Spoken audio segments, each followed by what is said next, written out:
Okay, what's good, everybody? YouTube world.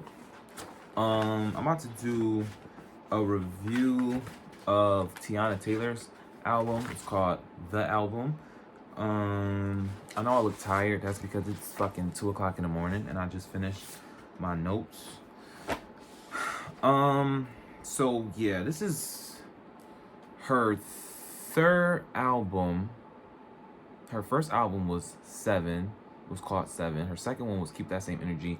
This one is called The Album. She had like 2 mixtapes. Um, come on, Waves on Son. Shouldn't me. 2 mixtapes, whatever. The album is 23 songs. It's an hour and 17 minutes. I like that. I didn't like it when I was doing this fucking review because this shit took like 4 hours. But I feel like a lot of artists don't give us long albums. And I like long albums. I don't want a 30-minute album. That's not enough. That a 30-minute album to me feels like having 5 songs on repeat. No, I don't want that. I don't like that. So if you are a fan of Teyana Taylor, you do know her last album was 7 songs. Shit was mad. It was 15 minutes. Motherfucker, you blink, you done heard the album 3 times. It wasn't bad, but it wasn't what we as fans expected. But this album, this was the one. This was the one, and I was very excited because I feel like she got played on her last album. Kanye really went into mass production mode when he played everybody. I think out of that whole lineup, him and Pusha T had the best albums because Nas' album was also trash, and the Kid Cudi and Kanye album was also trash. I said what I said. So let's just get into it. So the first song starts with Iman proposing to her, and then it goes into, you just hear like a beating sound, which is I think that's Junie's heartbeat. You know, like when you go for like an ultrasound and you can hear like the baby's heartbeat. I think that's what that was. Because after that, they go into the call with Iman talking to the paramedics because she had her baby in the bathroom, which is super cool because, you know, the healthcare system, it's not really all that. So he's on the phone with the paramedics, and then the heartbeat, you don't hear like the heart beating anymore because the baby is delivered. So the actual heartbeat, like the beating, goes into like the beat of the song. Like the beat of the actual song changes because you don't hear the heartbeat anymore, but the heartbeat goes into the actual beat of the song, if that makes sense. And I thought that was cool because it was literally Teyana Taylor putting her life into the music. Nigga, she put her daughter heartbeat into the track.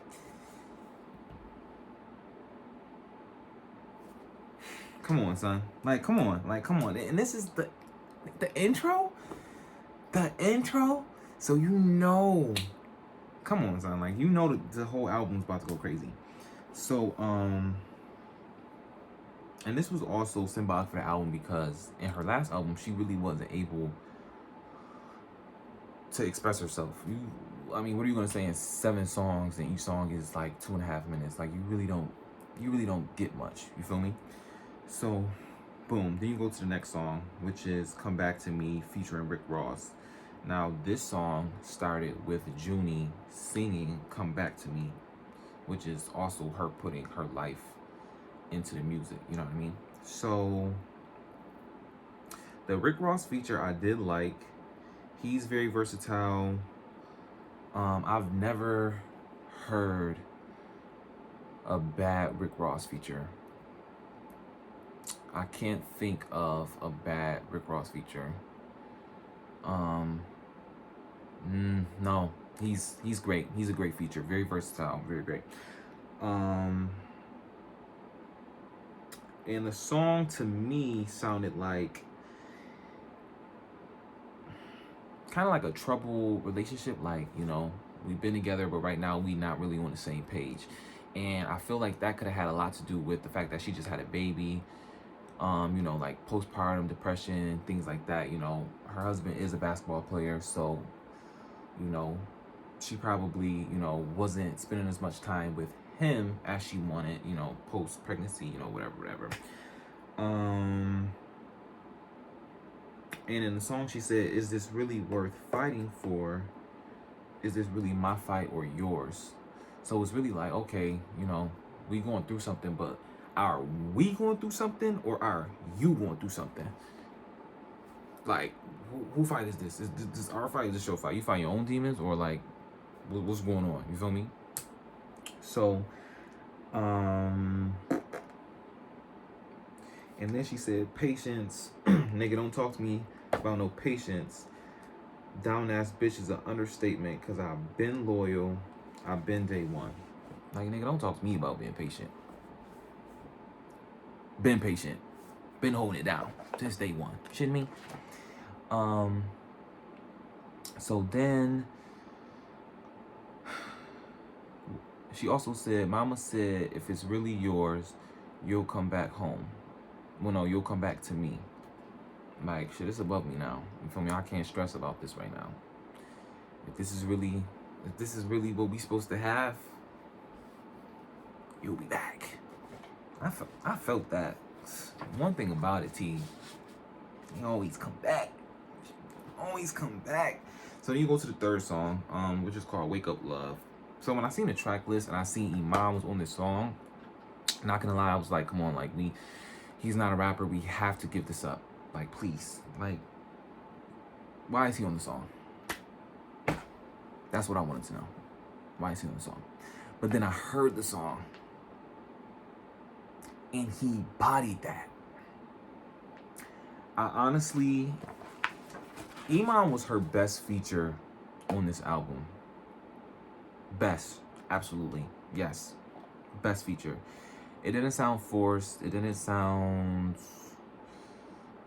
like she wrote his verse and put him on the song. Like, it went. It wasn't cringy. Like, it really flowed, and I like that. She said, "I save you." No, he said, "I save you from a burning building. I wear the burns as gold medals. Turn you on to remember, even though you scarred me. I took it, so I know the feeling. But fuck it, let's build this bitch to the ceiling." It's like a true love story. That's not romantic? That wasn't romantic? "I would save you from a burning building and wear the scars as a gold medal." That's not crazy? So then you go into track 4, "Low Key Love" featuring Erykah Badu. And this was basically like a remake, kind of like a recreation of Next Lifetime by Erykah Badu. But what I did like about the song is everybody knows that Teyana loves the 90s. That's her shit. The 90s is her shit, right? But you can tell in this song that, like, although she was influenced by the song Next Lifetime, it wasn't like just a remake. It wasn't like overpowering. It was just like you can tell that she drew her influence from it, but then she created her own song, which I like that. I feel like the feature from Erykah Badu was dope. It was like, you know, paying homage to the R&B artist before her, which she always does anyway. And yeah, I actually did like that song, actually. Track number 5, "Let's Build" featuring Quavo. I do like this song a lot, but the Quavo feature,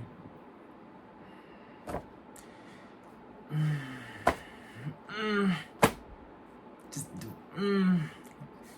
didn't do it for me personally.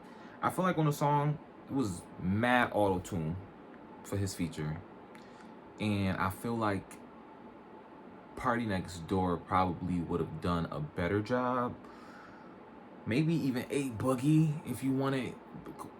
Quavo just didn't fit. He just didn't fit for me. But I still really do like the song.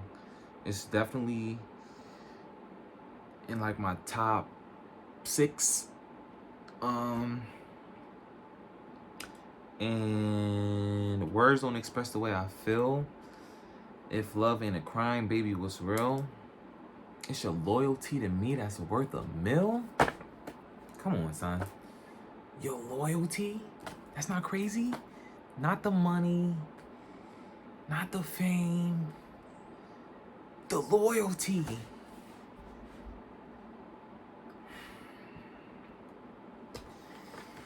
Come on, son.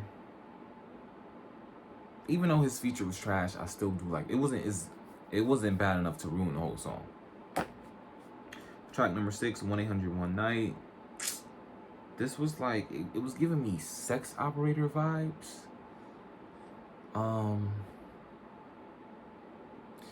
Yeah, big sex operator vibes. It was very on brand for Teyana. It was like super sexy, you know, sultry and all of that jazz. And that's like that's Teyana, you know. Number 7 is Morning featuring Kalani. And the first thing I noticed about this song, whenever I listen to music, period, the first thing I listen for is like samples, because a lot of the music that we hear today is samples. Actually, a lot of the music that we hear today is a fucking sample of a sample of a sample. And throughout this album, actually, I was very surprised that her samples, she didn't really sample a lot. And I like that, because I was scared that that's what her album was going to be, like a big ass sample from the 90s, because that's what she liked, but she didn't do that. But the melody from this song actually came from, well, the melody for the chorus came from Would You Mind by Janet Jackson. I just wanna touch you, tease you, you, caress you,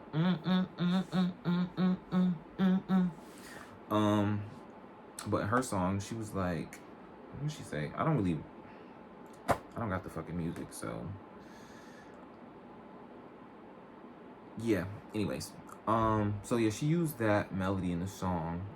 Kalani definitely bodied her feature. She also has great features.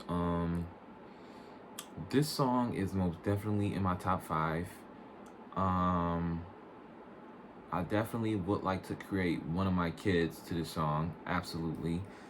Even though the song is about 2 women having sex, it's not about, like, if you're listening to it, you would think it's about 2 women describing their sexual experience with men, but it's actually them describing having sex with each other.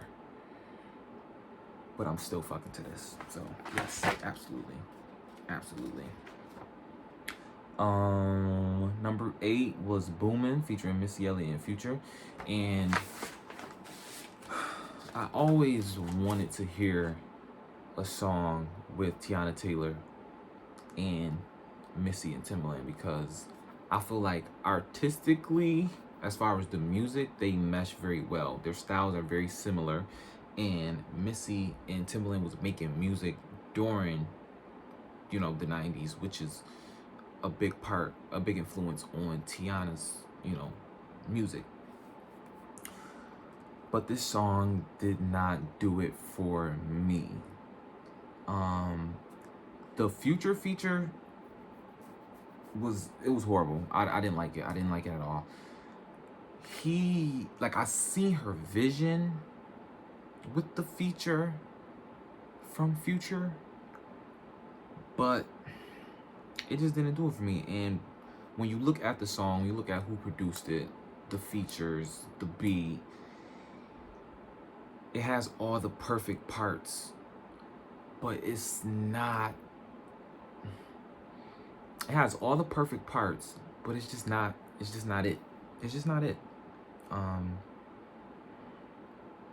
But Missy Elliott, I liked her. I did like her feature, and I did like the duets in the song. You got a part where it's Teyana and Missy, and you got a part where it's missing your future, and I did like that. And she also, Teyana Taylor also got to, I'm drawing a blank, showcase her vocal talents here. Yeah, definitely was a hit. No, wasn't a hit. Didn't like the song, but I did like parts of the song. Track number 9 is 69.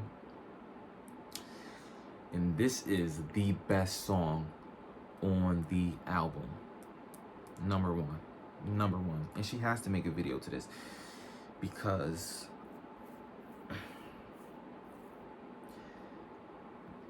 this song, you know, like you think of an artist and then you think of the one song. This is the song that I'm gonna think of, because it just, Teyana Taylor just reeks, like she just drips like sex appeal and like sex and just like and this song is it, son. Like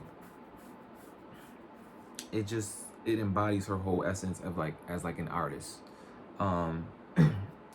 And when I looked at the writing credits, for all the songs, of course she's on the credits for all the songs, but I also seen Eric Bellinger on this song, and I was like, wow, makes perfect sense, because they make very similar music. But this song should be in everybody's sex playlist. Everybody has to have sex to this song, because this is what the song is for. It's for sex. That's what it's for. That's what it's about. And that's what it's for. Like, y'all don't have a choice. Number 10 is Killa featuring DeVito. Hated it. Didn't like it.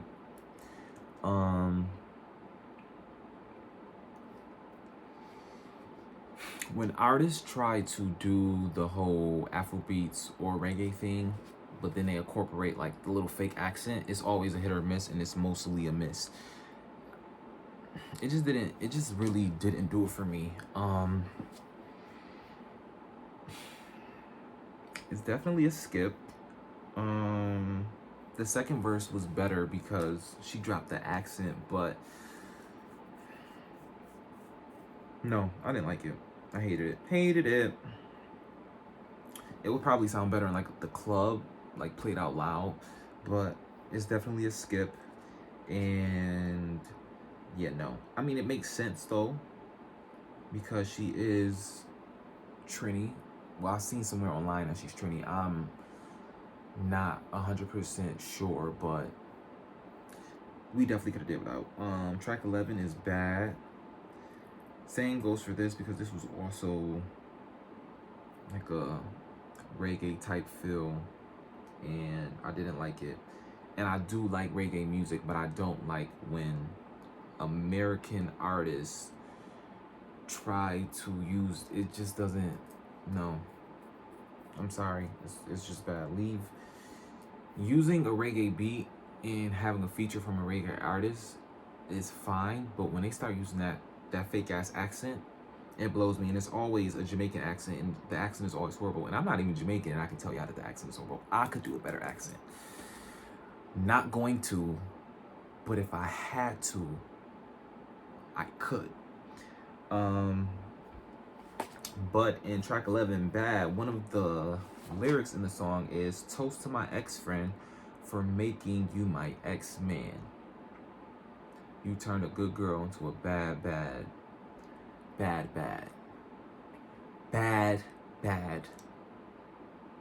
bitch." And this was a reference to her ex-boyfriend and her best friend, because they fucked each other. Right, that part. Tay Hecker and Brandon Jennings. Crazy story. Horror story, actually. The 12th song is Wrong Bitch. This is also one of my favorite songs off the album. She opens up with, "I ain't on my insecure Issa Rae shit." Like, nigga, no. I'm not insecure, but I'm also not with the shits. So the song is basically about like, you need to prove to me that you want me, and I'm not doing this runaround shit. I'm not about to sit back and let you play me. I'm not gonna just not say anything. Nigga, stop playing in my face, for real. for real. I like everything about the song. Her voice is amazing. I like the beat. I like the melodies. I like everything. I like everything. The 13th song is "Shoot It Up" featuring Big Sean. This is Big Sean fit perfectly on this song. This was also one of her better features. So Rick Ross, Iman, and Big Sean. The beat is fire. The lyrics is fire. Sean bodied his feature. The song is basically talking about, she feels like she's dating someone, but she feels like she's left in the dark, and she really needs to know what's good because she'll air this bitch out. Absolutely, absolutely. And I'm 100% behind that because I will also too air some shit out. Yes. And one thing that threw me off is she says, "I can't love another nigga who won't return my love." But in the song, it sounds like she's saying the hard ER. And I don't know how nobody was listening. Like, sis, like, lighten up. Granted, I don't think she actually said the hard ER, but that's just what it sounded like, and it sounded crazy. And when I listen to the edited version, it's just blank. Like the N word is just completely left blank. Instead of her saying, I thought she would have substituted it with lover, but she didn't. Yeah. In Big Sean verse, he said, "I can tell you don't trust me, but behind trust issues is the one that gave them to you in the first place." That's a bar. That's a bar, son. Behind the trust issues is the one who gave them to you in the first place? Come on. So Bear With Me is the 14th song. I like this song because she's like, listen, I got options, I got baggage, I got trust issues. So if you really trying to fuck with me, you need to really show me that you're trying to fuck with me. Okay? Because I done been through some shit and I got options. So if it ain't gonna be you, on to the next. You feel me? And that's real shit. Like when you single, like I'm not about to stress myself out over you, and I got about 4 other 5, 6. Come on, oh, come on. Play with your kids. Don't play with me. Are you done? But the last 3 songs, so Wrong Bitch, Shoot It Up, and Bear With Me, they kind of flow into each other. It's kind of showing you how her past relationships, like her past dating experience, are showing up in the way she deals with dating now. Her best friend and her ex, they fucked on each other behind her back. So now it's like, okay, I done been through that. So now I need to know, moving forward, I need to make sure whoever I'm dealing with is gonna be loyal. Because if not, I'm gonna shoot this shit up. Okay? Because you got the wrong bitch. You feel me? So you gotta bear with me. You feel me? You see that? You see how she did that? She bodied that. The 15th song is Lose Each Other. And this is real cry in the car. Absolutely. Yes. Even if you ain't never been through something, you probably will still play this and cry in your car. I like this song because she really got to showcase her vocal talents. But this shit is definitely gonna have you 10 feet deep. 10 feet, 12 feet deep in your tail far back. Actually, yes, absolutely. She said, "Baby, we don't have to lose each other. I'm the only one that knows you. What am I supposed to do if I can't hit you up when I need you?" What am I supposed to do? Who am I supposed to call? That's not crazy. Then she said, "More than just used to be lovers. I thought we were friends. This don't gotta end."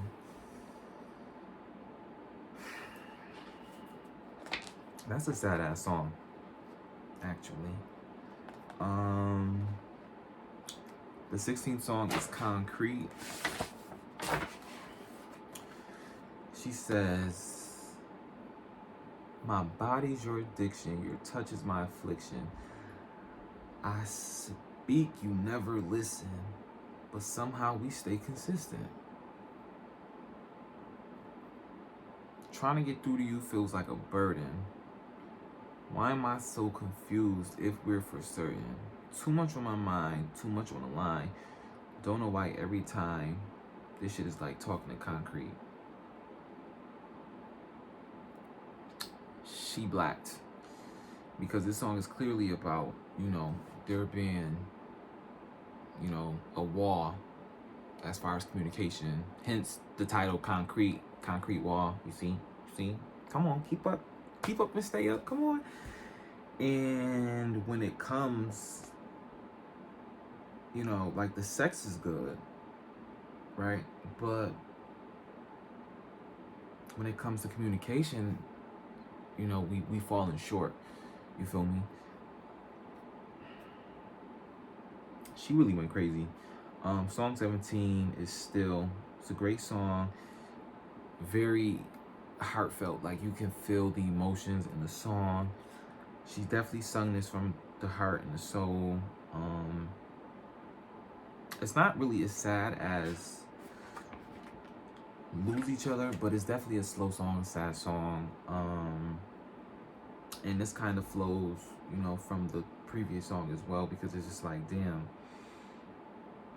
I'm still crying out for you, but like, you're not listening. What's not clicking? Song 18 is Ever Ever. This song, she sampled X Factor, which, if you are a fan of Teyana Taylor, you do know that Janet Jackson and Lauryn Hill are two of her biggest influences when it comes to music. And this song is basically like, I know you moved on. Well, you look like you moved on, but do you ever think about me? I know you do. Are you crazy? You don't? You wouldn't even pick up the phone if you don't. Stop playing with me. Don't play with me. I'm still thinking about you, so I know you still thinking about me. Right, that part. She said, you said you wish I was a little more patient. You said you wish I was a little more patient. Now, when you go back to the second track on this album, Come With Me. What did she say? No, the second song is called Come Back to Me, but in the song she said, nigga, don't talk to me about no patience. But now this nigga done left because you wasn't being patient. But you been patient, That's really how it be. Niggas ain't shit.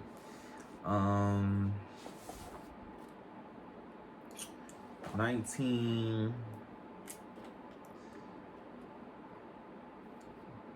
Track 19 is Try Again. This song definitely has like a little Aaliyah influence.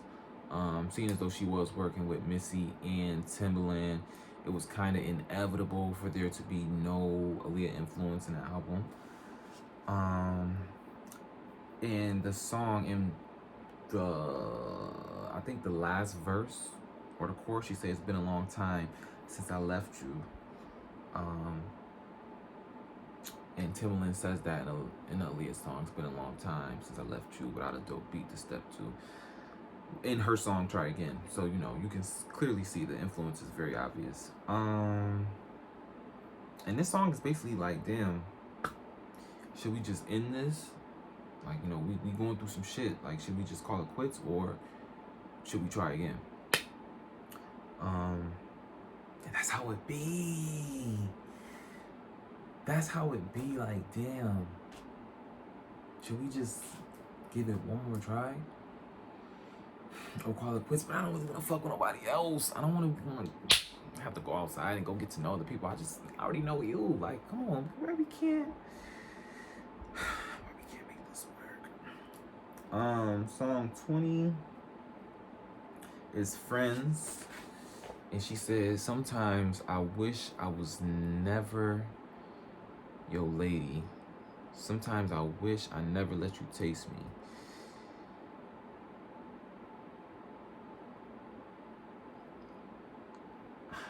You ain't ducking in and out of love, is you? That's not really good for my trust issues. If it ain't me that you want, that's cool. Boy, that's cool. If you want to leave right now, that's cool. So this song is basically like, you know, I really wish we would have stayed friends, because now I feel like, you know, our romantic relationship is ended, but I also might lose my friend, you know, and that's real shit. That's real shit. But if you listen to, you know, some of the previous songs and Bear With Me and Shoot It Up, she spoke about, you know, having trust issues because in her previous relationship, you know, she got cheated on with her best friend. And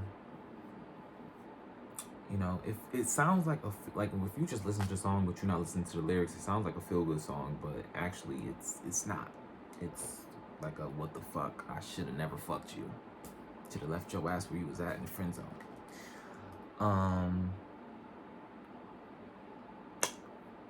And she also mentions friendship within a relationship and lose each other, which is also a couple songs back. The next song is How You Want It. This is with King Combs, P. Diddy sung, and when this song first came out, I was very annoyed because the song, what song did they sample? They sampled a throwback song, one of P. Diddy's songs, and for me personally, I just feel like Teyana Taylor is very talented. She's a very good artist, and when any artist keeps, like, when you have too much of an influence, it really diminishes your artistic, you know, input, and like it overshadows your talent because you just remaking shit versus you creating original songs and original content. So when I first heard the song, I'm like, damn, I really hope that her next album is not going in the direction of like throwback and nostalgia and all of that. And it didn't, which was very grateful for that, because she went crazy on this album. The 22nd song is Made It, track 22. And even though this song, it was supposed to be for the 2020 grads because all of our graduation ceremonies were canceled, shout out to the class of 2020. It's also represents her and Iman making it through, you know, the hardships of a relationship. No relationship is perfect, and no relationship is gonna be, you know, easy breezy, you feel me? So, you know, they went through everything. They went through, you know, trust issues. You know what I mean? You really want to fuck with me, you're going to have to show me you want to fuck with me, because there's a lot of other people that want to fuck with me. You know, the baggage and the trust issues, and, you know, having your guard up because you've been wrong before. So this is, you know, I made it. You know, we made it through all of that. And in the song she says, my baby told me true love, every day it's new love. Wake up to my daughter and my hubby, now that's crew love. Guess I never knew love. Self-love is the best love. You know, after all of this is her happy ending. You feel me? She got her husband. You know, she got someone that's gonna hold her down. She got somebody that's loyal. You know, she started a family, and you know, after all the shit that she's been through, this is her happy ending. And then the last song is We Got Love featuring Lauryn Hill. And this is her describing her happy ending. You know, after all her recent success, after all the hardships, you know, she's talking about how none of that means anything, and what she values the most is her family and the love that she has, that she gets from her family. She says, I got the house and the carriage, yeah.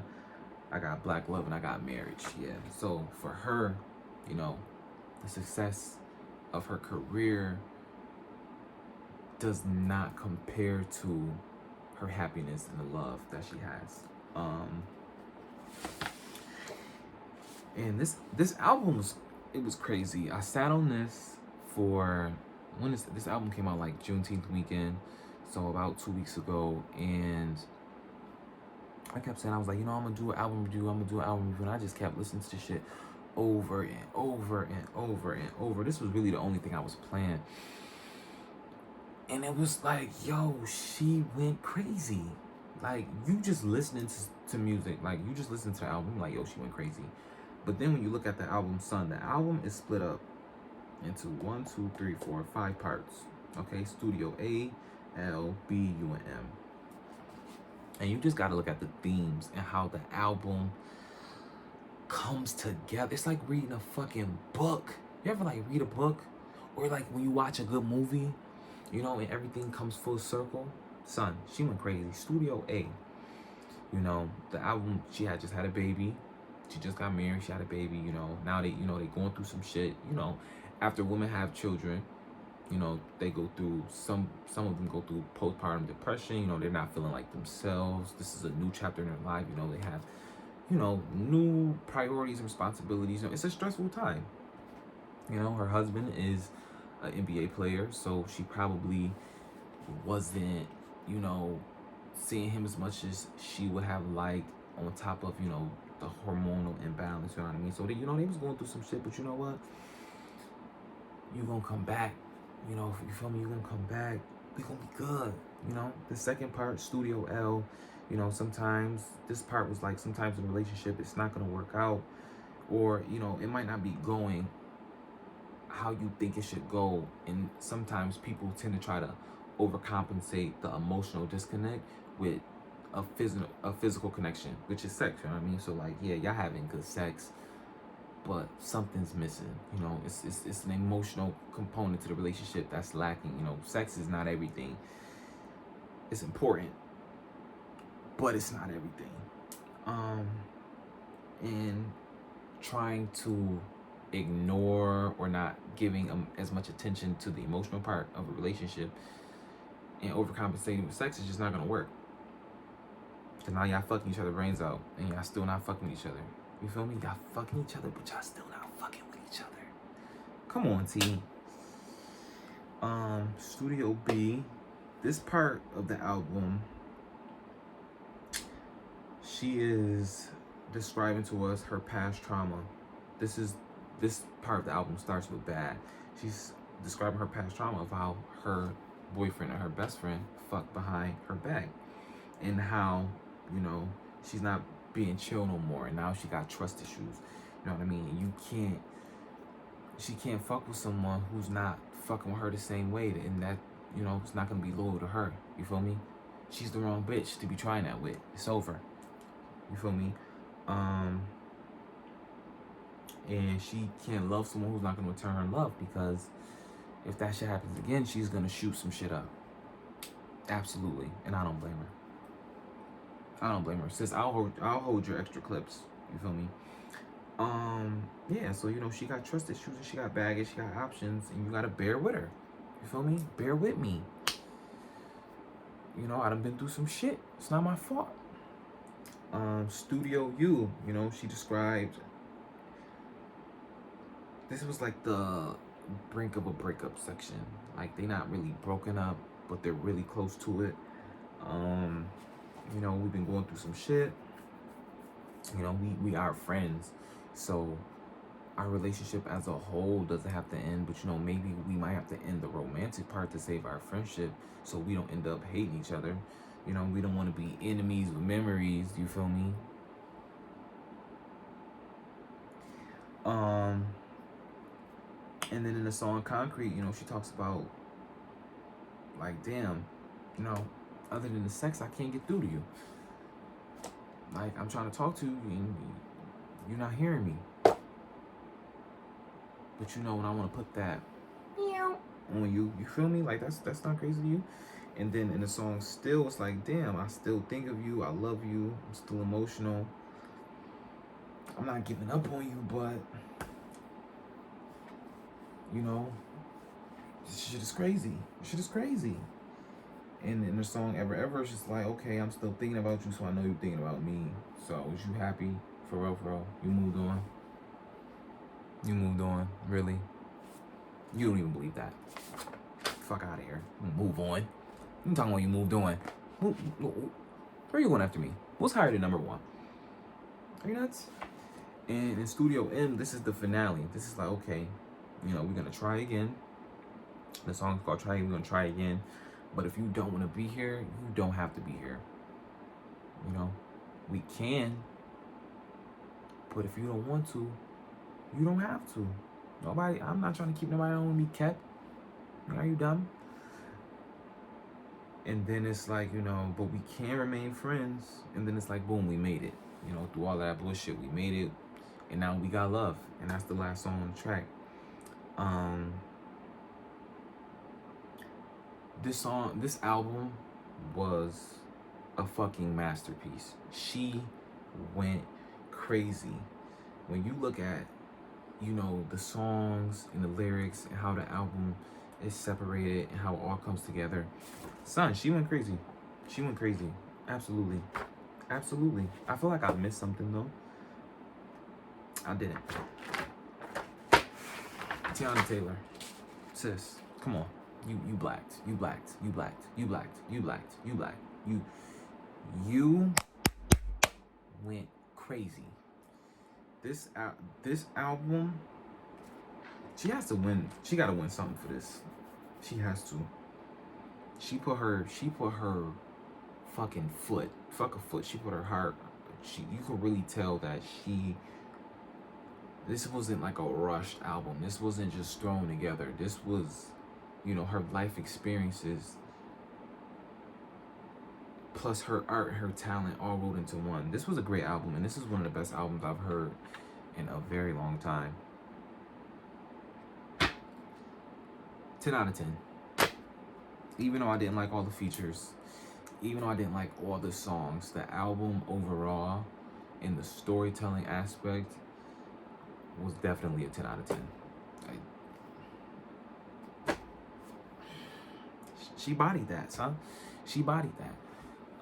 The next album review that I'm gonna do Black, aka Six Flag, aka Black. I'm gonna do City Girls, but I feel like since those are both short albums, I might have to roll those into one video. Pop Smoke album dropped today. I probably won't get around to that. I can't listen to an album one time and give a review. I can't listen to an album and give a review 3 days after. Like, I have to listen to it, I have to sit on it, I have to look at, the writing credits and the samples and the, like, I gotta let my spirit feel it first. You feel me? So yeah, those are gonna be my next reviews. If you have any albums or songs, old or new, that you want me to review, drop a comment in the comment section, and I'm gonna see what I can do. All right, that's it.